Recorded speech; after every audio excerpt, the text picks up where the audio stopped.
My name is Lieutenant Pereira, Eduardo Pereira, and on January 20th, 1996, I was 28 years old, stationed with the fire department's emergency response unit in Varginha, a quiet coffee town in Minas Gerais, Brazil. Population 40,000. Nothing ever happened there. I need you to understand something before I tell you what I saw. I wasn't some UFO believer. I didn't read those tabloid stories about flying saucers. I was a professional firefighter with 8 years of service, trained in emergency medicine, hazardous materials response, and disaster recovery. I'd pulled bodies from car wrecks. I'd fought industrial fires. I'd seen things that would make most people sick. But nothing prepared me for what happened that Saturday afternoon. It was summer in Brazil. Hot. The kind of heat that sits on your chest and makes the air shimmer over the pavement. I was on duty at Station 2, playing dominoes with my crew in the break room, waiting for the shift to end at 6. My wife Maria was making feijoada for dinner. I was thinking about cold beer and my daughter's birthday party the next day. She was turning 7. The radio crackled at 3:47 p.m. I remember the exact time because I checked my watch, annoyed at the interruption. All units, we have a report of something unusual near Jardimandere, possible injured person. Requesting emergency response. The dispatcher's voice was strange, uncertain. That wasn't normal. My captain, Luis Fernandez, stubbed out his cigarette. Let's go check it out. We took truck 3, me, Luis, and 2 other firefighters, Rodrigo and Tomas.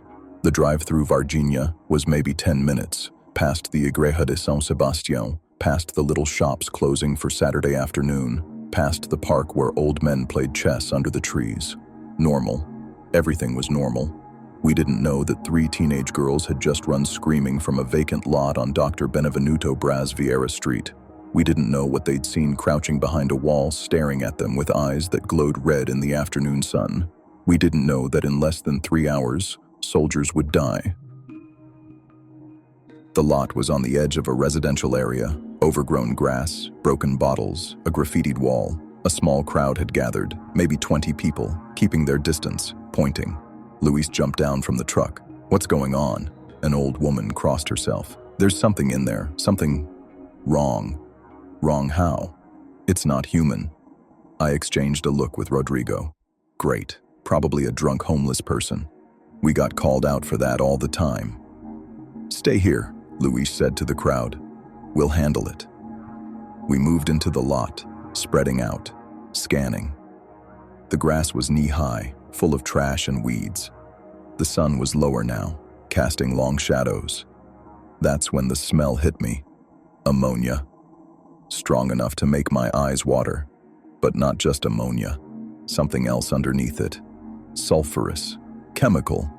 Like nothing I'd ever encountered in hazmat training. You smell that? Tomas said, covering his nose. Yeah. I pulled out my radio. We might need protective gear. Then Rodrigo stopped, pointed. 20 feet away, partially hidden behind the wall, something moved. At first I thought it was a child, small, maybe 4 feet tall, crouched down, but the proportions were wrong. The head was too large, oval-shaped, ridged along the top where there should have been hair. The skin was brown and slick, like it had been dipped in oil, and the arms hung too low, almost to the ground, ending in what looked like 3 long fingers. It turned its head toward us. The eyes were huge, red, not bloodshot red, luminous red, like LEDs behind dark lenses. They didn't blink. For 3 seconds, none of us moved, none of us breathed. Then it made a sound, not words, a high-pitched whine, like feedback from a broken speaker, modulating in pitch, urgent and desperate. Luis's voice cracked. What the hell is that? I don't know. Eduardo, what is that? I don't know. The creature tried to stand, stumbled, fell against the wall. One of those long fingers scraped the concrete, and I swear I heard it. A wet, organic sound that shouldn't have come from skin on stone. My training kicked in. It's hurt. We need to. Before I could finish, it lurched forward, not attacking, just trying to move, and collapsed face first into the dirt. We stood there, 4 grown men, frozen by the sight of something that couldn't exist. Call it in, Luis whispered. Call everyone. I radioed back to the station, tried to keep my voice steady. We have an injured individual, unknown species, requesting military police support and medical response. Unknown species? Eduardo, what does that mean? I mean, I don't know what this is. Just send everyone. Within 20 minutes, the lot was crawling with personnel. Military police from the 24th Infantry Battalion out of Tres Corazones, more firefighters, 2 doctors from regional hospital, and men in civilian clothes who didn't introduce themselves, taking photographs with expensive cameras. Someone set up a perimeter with yellow tape. Someone else brought a tarp. And through it all, the creature lay on the ground, breathing, chest rising and falling too fast, too shallow. The smell was overwhelming now. Every time someone got close, they'd gag and step back. Dr. Rogerio Late, one of the hospital physicians, knelt beside it with a medical bag. His hands were shaking as he pulled on latex gloves. Pulses, I can't find a radial pulse. The anatomy is all wrong. He reached toward the creature's neck, hesitated. There's a pulse here, I think. Rapid, maybe 180 beats per minute. Is it dying? Someone asked. I don't know. I don't know what it is. One of the military police officers, young guy couldn't have been more than 20, leaned in for a closer look. The creature's head turned slightly, and those red eyes locked onto him. The officer stumbled backward. Jesus Christ, did you see that? It looked at me. It's looking at me. Everyone stay back, Luis ordered. We don't know if it's dangerous. But it didn't look dangerous. It looked terrified. Its mouth was opening and closing, no teeth visible, just a dark interior, and that whining sound kept coming, rising and falling like a siren. We need to transport it, Dr. Light said. If we're going to save it, we need facilities. Save it? The military officer in charge, a major whose name I never learned, shook his head. We need to contain it. This is a security matter. It's dying. Then we document it and secure the remains. But Dr. Light was already calling for a stretcher. They lifted the creature, carefully like it might break, and loaded it into an ambulance. I watched the doors close, saw one of those long arms hanging off the side of the gurney, saw the way the skin glistened under the interior lights. The major turned to us. No one talks about this. Not to family, not to friends, not to anyone. This is classified. National security. You understand? We nodded, but I saw the fear in his eyes. He didn't know what this was either. As the ambulance pulled away, someone's radio crackled. Static, then a voice, broken, hard to hear. Another one spotted, north side of town, moving fast. The major grabbed the radio. Say again? We have a second contact. Repeat, second contact, near the Santana neighborhood, requesting immediate response. My stomach dropped. There was more than one. By 7 p.m., Varginha looked like a war zone. Military trucks filled the streets. Roadblocks at every major intersection. Soldiers in fatigues carrying FN FAL rifles. Faces pale, eyes scanning the rooftops. I was still with my crew when we got the second call. A sighting near Route 491, just outside town. We weren't the first to respond. 2 military police officers in a patrol car had already spotted it. One of them was Corporal Marco Eli Chereze, 23 years old, fresh-faced. He'd gotten engaged 2 months earlier. By the time we arrived, they had the second creature subdued, if you could call it that. It wasn't fighting. It was cowering in a drainage ditch, making those same high-pitched sounds, arms wrapped around itself like it was trying to disappear. Chereze had his hands on it, actually touching it, holding it by what passed for shoulders, trying to keep it from escaping into the brush. "Get a blanket," he shouted. "Something to cover it." I grabbed a thermal blanket from the truck, ran over. The smell was worse than before, that ammonia-sulfur mix so strong it burned the back of my throat. Up close, I could see details I'd missed on the first one. The skin wasn't just oily, it was textured, almost scaled, with a sheen that reflected light at weird angles. The 3 protrusions on top of the head weren't horns exactly, more like ridges, organic antenna, and the eyes. God, those eyes, they weren't just red. They had depth, complexity, pupils that contracted when light hit them, and behind them, something that looked like thought. "It's scared," I said. Chereze looked at me. "What?" "It's terrified. Look at it." The creature was trembling. Every few seconds, it would try to pull away, then collapse against the ditch wall, making small, desperate sounds. We got it wrapped in the blanket, loaded into the back of the patrol car. Chereze climbed in with it, keeping one hand on its shoulder, talking to it softly, like you'd talk to an injured animal. "It's okay," he was saying. "We're not going to hurt you. It's okay." When he climbed out at the hospital, I saw the residue on his hands. Dark, viscous, like motor oil, but thinner. It was soaking into his skin. "You should wash that off," I told him. He tried. At the hospital bathroom, scrubbing with industrial soap, hot water. The residue wouldn't come off. It spread, actually, creeping up his forearms in thin, dark lines, like it was being absorbed. "That's not right," he muttered. "That's not coming off. Go see a doctor. After we process this, they need me to write a report." I never saw him alive again. Inside Humanitas Regional Hospital, chaos. The first creature had been moved to an examination room. The second one was being brought in on a gurney. Doctors and nurses crowded the hallways, all talking at once. "Never seen anything like. Can't get an IV started. The veins are too. Skin temperature is 34 degrees Celsius. That's hypothermic. 3-chambered heart? That's not possible." I caught a glimpse through an open door. The first creature on a metal table, surrounded by medical equipment. Someone had hooked up an EKG. The readout was erratic, peaks and valleys that didn't match any rhythm I'd ever seen. A nurse pushed past me, carrying a syringe. "They want blood samples." Did they get any? The needle broke. Whatever that skin is made of, it's not normal tissue. The major appeared, flanked by more officers. "Clear this floor. Everyone without authorization, out, now." We were hustled into a waiting room.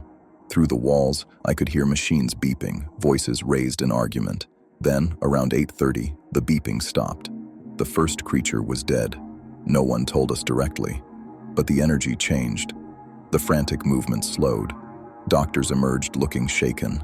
Dr. Light walked past me, removing his gloves. His hands were shaking. "What happened?" I asked. He didn't answer, just looked at me with eyes that had seen something he couldn't explain. "It wasn't an animal," he finally said, "and it wasn't human. I don't know what it was." Around 10 p.m., American personnel arrived. I didn't see their faces, just watched them from a distance. 4 men in suits, moving with military precision, escorted directly to the examination room. They were in there maybe 30 minutes. When they came out, they were carrying silver cases. By midnight, both creatures were gone. Transported where, we were never told.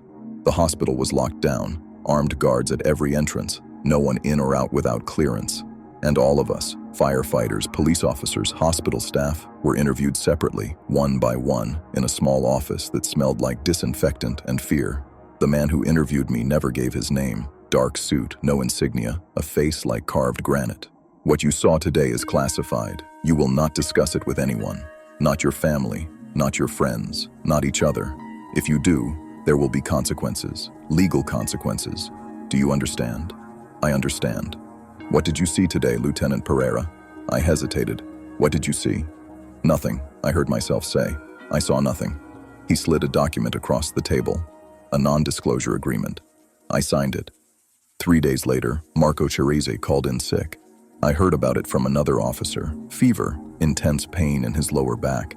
He'd tried to work through it, but by Tuesday morning he couldn't get out of bed. Wednesday, he was hospitalized.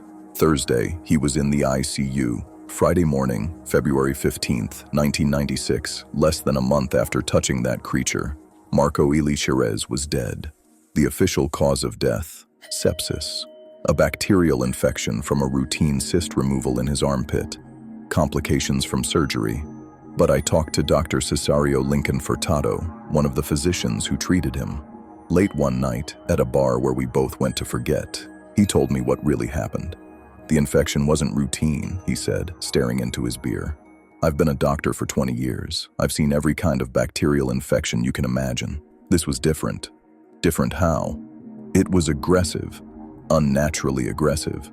We hit it with every antibiotic we had, broad spectrum, heavy doses.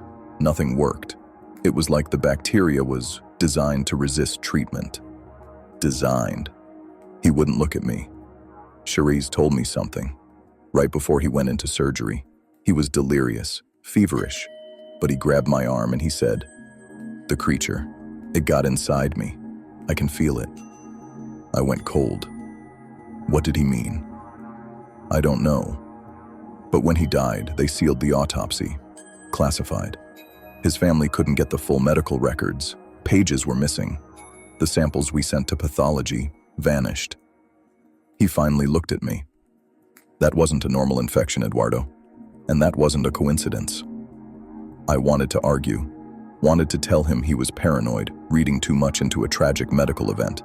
But I'd seen the residue on Chereze's hands, watched it soak into his skin, remembered the way it wouldn't wash off. Were there others? I asked quietly. Dr. Furtado's silence was answer enough. 2 more soldiers died. Not immediately. Not in ways that made headlines. But over the next 18 months, 2 men from the 24th Infantry Battalion, soldiers who'd been involved in securing the perimeter that night, developed similar symptoms. High fevers, mysterious infections, organ failure. One died in March 1997, the other in August. Both deaths were classified as natural causes. Both autopsies were sealed, and anyone who asked too many questions was visited by men in suits who reminded them about national security. But the pieces started to leak anyway. A journalist named Ubirajara Franco Rodriguez began investigating, tracked down witnesses, interviewed the 3 girls who'd first seen the creature, Lilian and Valkyria Silva and Katia Xavier. Their story never changed. Not in a year, not in 5 years, not in 20. They'd seen something with brown oily skin, red eyes, and 3 bumps on its head, crouched behind a wall on Dr. Benevenuto Braz Vieira Street. It had looked at them, communicated fear through those eyes, and they'd run. Other witnesses came forward. A man named Carlos de Souza, who claimed he'd seen a cylindrical craft trailing smoke over the countryside on January 13th, a week before the creatures appeared. He said he followed it in his car, watched it crash in a field. He described half the craft intact, debris scattered, that same ammonia smell. Then military vehicles arrived. Soldiers ordered him away at gunpoint. Later, men in dark cars found him, told him to forget what he'd seen. A zoo director reported that several animals at the Varginha Zoo died mysteriously in the weeks after the incident. No clear cause, but one necropsy mentioned finding traces of a caustic substance on the animal's tissue. The official story, released by the Brazilian army, was simple. The creatures were a mentally ill homeless man named Mudinho, known to locals. The military activity was routine training exercises. Mass hysteria did the rest. But Mudinho was alive, confused by the attention, but alive. And the military couldn't explain why routine training exercises required American transport planes landing without authorization, loading cargo, and departing for unknown locations. Couldn't explain the missing medical records. Couldn't explain why 3 soldiers were dead. I was interviewed again in 1997. Different man, same granite face. You were at the hospital on January 20th, 1996. Yes. You saw a vagrant, mentally ill. That's what you saw, correct? I looked at him. Thought about Maria and my daughter. Thought about my pension, my job, my life. Yes, I said. A vagrant. Good. Keep it that way. But at night, I still see those eyes. Red, luminous, intelligent. Looking at me like they knew I was going to fail them. The cover-up wasn't subtle. It was brazenly, insultingly obvious. Within weeks, the official narrative solidified. Hallucinations, mass hysteria, a confused homeless man. The Brazilian military held press conferences, trotted out experts who explained how easily people can be deceived by shadows and fear. They never addressed the physical evidence, never explained why Humanitas Regional Hospital had quarantined an entire floor, never explained why American military personnel were documented arriving in civilian aircraft, operating on Brazilian soil without authorization, never explained the deaths. The girls, Lilian, Valkyria, and Katia, were harassed, called liars, attention seekers, their families pressured to recant, but they never did. I know what I saw, Lilian said in interview after interview. I will never unsee those eyes. Chereze's family demanded answers. His sister, Marta Tavares, fought for years to get the full autopsy report. She never got it. But she did get a visit from military officials who told her mother, in no uncertain terms, that continuing to ask questions would be unwise. The pathologist who examined Marco's tissue samples, Dr. João Giannini, wrote a statement years later. He'd performed over 50,000 autopsies in his career. conducted over 1 million microscopic analyses. He called the bacteria in Chereze's body extremely aggressive and highly lethal, unlike anything in his experience. He suggested the bacteria might be extraterrestrial in origin. Then he was told to stop talking. I was transferred, not fired, not demoted, just quietly moved to a different station, different shift, away from anyone who'd been there that day. Luis retired early. Rodrigo left the fire service. Tomas, last I heard, moved to São Paulo and won't talk to anyone from Varginha. We were scattered, isolated, silenced. But the story wouldn't die. International researchers descended on Varginha, American ufologists, documentarians. Stanton Friedman, the nuclear physicist who'd helped break the Roswell story, came to investigate. Bob Pratt from the National Enquirer, Dr. John Mack from Harvard. They interviewed everyone, compiled reports, documented inconsistencies in the official story. And slowly, Varginha embraced what it couldn't deny.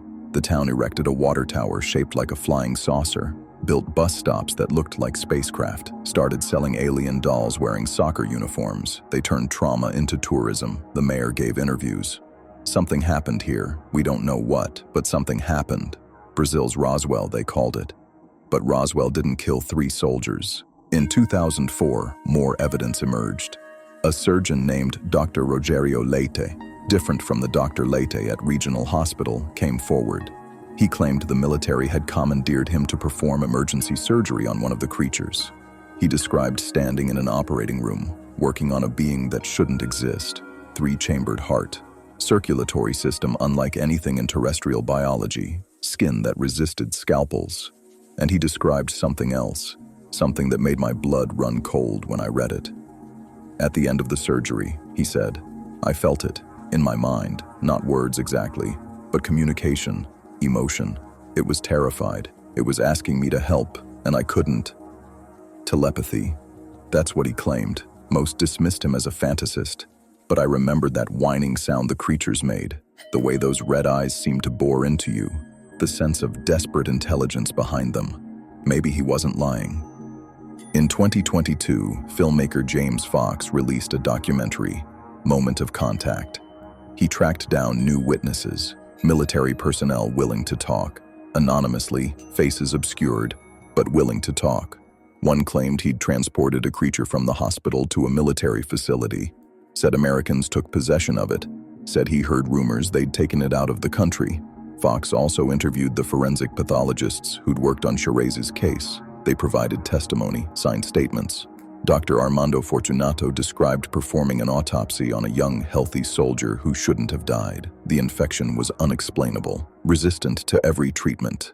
Dr. Giannini's written statement, decades after the fact, was even more direct. The bacteria was like a lethal weapon to Chereze's immune system. They're trying to get his body exhumed, to test for DNA, for traces of whatever killed him. The family agreed, but the military hasn't authorized it yet. I watched the documentaries, read the reports, see the interviews with witnesses who describe the same things I saw. The brown oily skin, the red eyes, the smell like ammonia and sulfur, the high-pitched whining, the V-shaped feet, the 3 ridges on the head. Hundreds of details from dozens of independent witnesses, all consistent. And I think about the official explanation, a homeless man, training exercises, mass hysteria. I think about how many people would have to coordinate that lie, how many reports would have to be falsified, how many witnesses threatened, how many deaths covered up. And I know the truth. It's 2026 now, 30 years since that Saturday afternoon in Varginha. I'm 58 years old, retired. My daughter has children of her own. Maria and I live in a small house outside São Paulo, far from Minas Gerais, far from the memories. But I still smell it sometimes. That ammonia-sulfur mix. Wake up in the middle of the night, sheets soaked in sweat, convinced it's in the room with me. I still see those eyes. Marco Chereze's fiancée never married. She visits his grave every year on February 15th. The 3 girls who first saw the creature, middle-aged women now, still live in Varginha, still refuse to recant, still describe the same thing, a creature that looked at them with intelligence and fear. Luis died in 2019, heart attack. But the last time we spoke, years before, he told me something I'll never forget. I spent my whole life putting out fires, he said, saving people, And the one time something really needed help, something that fell from the sky and was terrified and dying, we failed it. We let them take it. We let them cut it apart. We stood by while soldiers died covering it up. He looked at me. That's the real tragedy, Eduardo. Not that it happened, that we didn't do the right thing when it did. He was right. I don't know what crashed outside Varginha on January 13th, 1996. I don't know where those creatures came from or what they were doing here. I don't know if the others survived, if they were transported to American facilities, if they're still alive somewhere in a laboratory, being studied, being dissected. But I know what I saw. I know that 3 young men died after coming into contact with something that didn't belong on Earth. I know that the official story is a lie, and I know that somewhere, in classified files and sealed autopsy reports, the truth is documented, photographed, proven. They can silence witnesses, they can seal records, they can threaten families and transfer personnel and build absurd cover stories, but they can't erase what happened. On January 20th, 1996, in a small town in Brazil, something fell from the sky, something wounded, something desperate, and instead of helping it, we hunted it. Instead of trying to understand it, we let fear and secrecy take over. 3 soldiers paid the price for that decision, but the real cost, the cost we'll never know, is what we could have learned if we'd shown compassion instead of control, if we'd chosen contact instead of containment. I'm telling you this now because I'm old, because the NDA I signed has no power anymore, because the men who threatened me are dead or retired or don't care, but mostly because Marco Chereze deserves the truth. His family deserves to know why he died, and whoever those beings were, whatever they were, they deserved better than what we gave them. I was there. I saw it. I failed them. And I'm sorry.